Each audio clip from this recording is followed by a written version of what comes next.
नमस्कार दोस्तों, स्वागत है आपके हमारे यूट्यूब चैनल SKBP न्यूज में। दोस्तों, आज मैं दिनेश लाल यादव निरहुआ जी से जुड़ी बहुत बड़ी खबर लेकर के सामने आई हूँ, क्योंकि आज का रिकॉर्ड बहुत बड़ा है। दिनेश लाल यादव निरहुआ जी का एक नहीं, दो नहीं, बल्कि तीन फिल्म का ट्रेलर आज लॉन्च किया गया, यानी रिलीज किया गया है।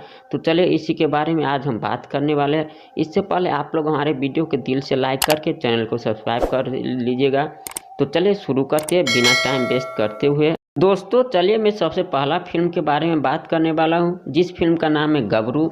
इस फिल्म के जो स्टार कास्ट में निरहुआ जी, अम्रपाली दुबे, और इस फिल्म का जो डायरेक्ट किया है महेश पांडे, और इस फिल्म का जो प्रोड्यूसर है महेश पांडे और मधु पांडे।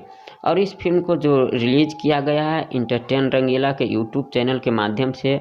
दोस्तों, चलिए मैं सेकेंड फिल्म के बारे में बात करने वाला हूँ, जिस फिल्म का नाम है राजा डोली लेके आजा।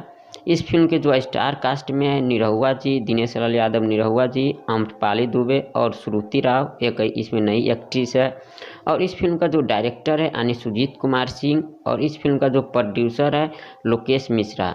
और इस फिल्म को जो वेब म्यूजिक के यूट्यूब चैनल के माध्यम से इस फिल्म को ट्रेलर को रिलीज किया गया है आज सुबह। चलिए दोस्तों, मैं तीसरा फिल्म के बारे में बात करने वाला हूँ, जिस फिल्म का नाम है सबका बाप अंगूठा छाप। इस फिल्म का जो स्टार कास्ट में है दिनेश लाल यादव निरहुआ जी, अक्षरा सिंह और श्रुति राव। और दोस्तों, इस फिल्म का जो डायरेक्ट किया है भोजपुरी के जाने माने डायरेक्टर पराग पाटिल के द्वारा, और प्रोड्यूसर है प्रदीप के शर्मा। और इस फिल्म को जो रिलीज किया गया SRK म्यूजिक के यूट्यूब चैनल के माध्यम से। और दोस्तों, यही वो तीन फिल्म था दिनेश लाल यादव निरहुआ जी का। दोस्तों, आप लोग ने इन तीनों फिल्म में से किन फिल्म का ट्रेलर देखा है, और आप लोग को इन तीनों फिल्म में से किन फिल्म सबसे अच्छा लगा है, हमें नीचे कमेंट करके ज़रूर बताइएगा। और इस तरह के वीडियो देखने के लिए हमारे चैनल को भी सब्सक्राइब जरूर कीजिएगा। धन्यवाद।